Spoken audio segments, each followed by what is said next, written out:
Como dijimos, hasta ahora nos hemos referido a sistemas que estaban conformados por un único gas.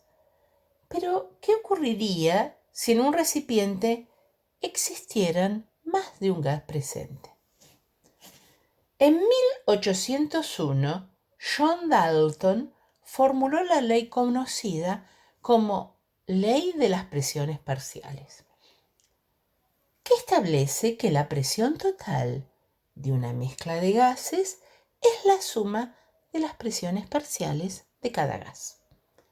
Recordemos, primero, un gas ideal es aquel en el cual el volumen propio de las moléculas es despreciable comparado con el volumen total ocupado por el gas, es decir, comparado con el volumen del recipiente que las contiene. Y esto es válido a cualquier temperatura y presión. Y también un gas ideal es aquel en el cual las fuerzas de atracción entre las moléculas son extremadamente pequeñas como para ser despreciables, como para poder considerarlas nulas en todas las condiciones. Y recordemos también que la presión de un gas es el resultado de la colisión de las moléculas que lo componen contra las paredes del recipiente que lo contiene. La presión parcial de un componente, es decir, de uno cualquiera de ellos de una mezcla gaseosa, es la presión que ese gas ejercería estando solo a igual temperatura y presión, ocupando todo el volumen del recipiente que contiene a la mezcla gaseosa. Según la ley de Dalton, la presión total de una mezcla de gases es igual a la suma de las presiones parciales de los gases que la constituyen. Consideremos una mezcla de gases formada por tres gases distintos a los cuales denominaremos 1, 2 y 3. Vamos a tener de cada uno de ellos una cantidad de moles expresada por los números de moles N1, N2 y N3. Y cada gas ejercerá una presión parcial que llamaremos P1, P2 y P3.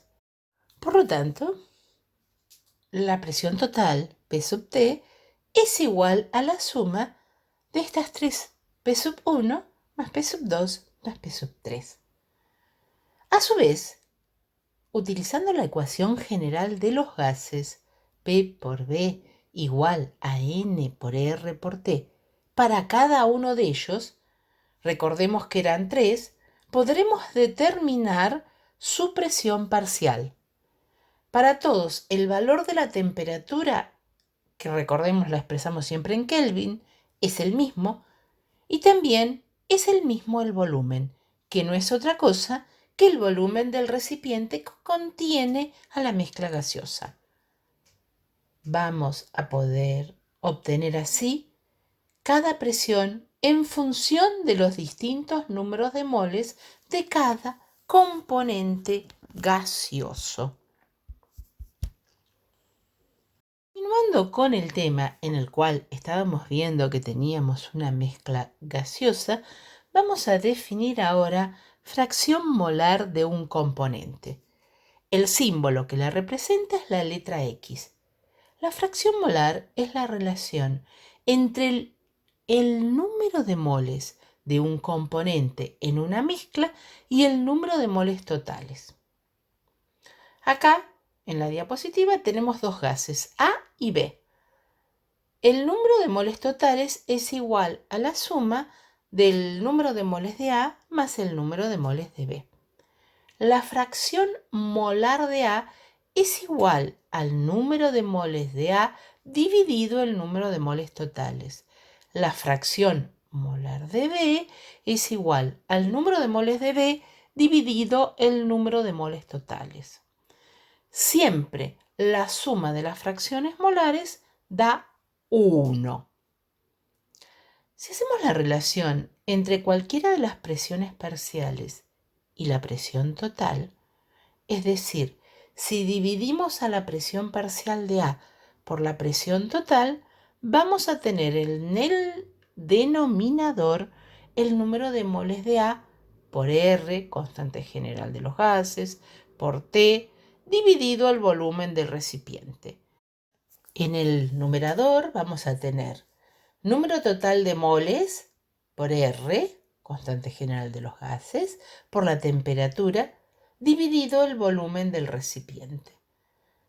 Podemos simplificar todo aquello que sea común, y lo común va a ser R, T y B. R por ser la constante general de los gases, T porque toda la muestra está sometida a la misma temperatura y B porque se encuentra en el mismo recipiente. Por lo tanto, la presión parcial de A dividido la presión total no es otra cosa que igual a la fracción molar. Haciendo pasajes de término, nos va a quedar que la presión parcial de A es igual a la fracción molar de A por la presión total. En general, podemos decir que la presión parcial de un componente en una mezcla gaseosa es igual a la presión total de la mezcla multiplicada por la fracción molar de ese componente en la mezcla. Analicemos por un instante esto. Se trata de gases ideales, de una mezcla de gases ideales. ¿Cómo habíamos definido un gas ideal? Como aquel que su volumen era despreciable, por lo tanto el volumen que tiene cada uno de los gases es de todo el recipiente. Y también habíamos dicho que para un gas ideal no existen fuerzas de atracción entre las moléculas. Por lo tanto, en este caso que tenemos una mezcla, cada uno se comporta como si estuviese solo en ese recipiente y ejerce una presión que le es propia. ¿Cuál va a ser el valor? ¿Cuál va a tener la más alta presión? Aquel que tenga el mayor número de moles. Por eso es que estamos usando una unidad que es la fracción molar, que es una concentración. Aquel cuya cantidad de moléculas sea mayor va a tener mayores posibilidades de chocar contra las paredes y va a aportar mucho más a la presión total. Una aplicación de lo explicado hasta ahora es lo que vamos a encontrar en la diapositiva número 22.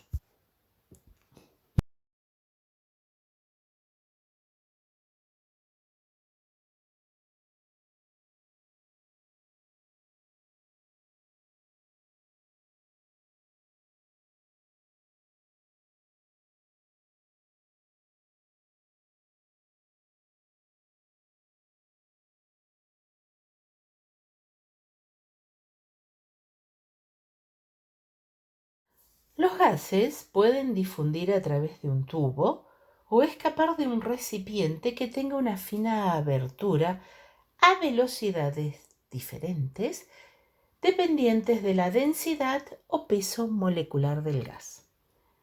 La ley referente a la difusión de gases fue enunciada por Graham en el año 1829 y puede enunciarse de la siguiente manera. A temperatura y presión constantes, las velocidades de difusión de varios gases están en relación inversamente proporcional a la raíz cuadrada de sus densidades o masas molares. La B chiquita indica velocidad de difusión, la D minúscula densidad y M masa molar. Así, si llamamos B1 y B2 a las velocidades de difusión a través de un mismo orificio, evaluadas en las mismas condiciones de presión y temperatura, cuyas densidades son respectivamente D1 y D2, y sus masas molares M1 y M2 resultan las ecuaciones plasmadas en esta diapositiva. Por lo tanto, conociendo la densidad de cada gas y la velocidad de difusión a través del mismo orificio, nos va a permitir calcular la masa molar de ese gas.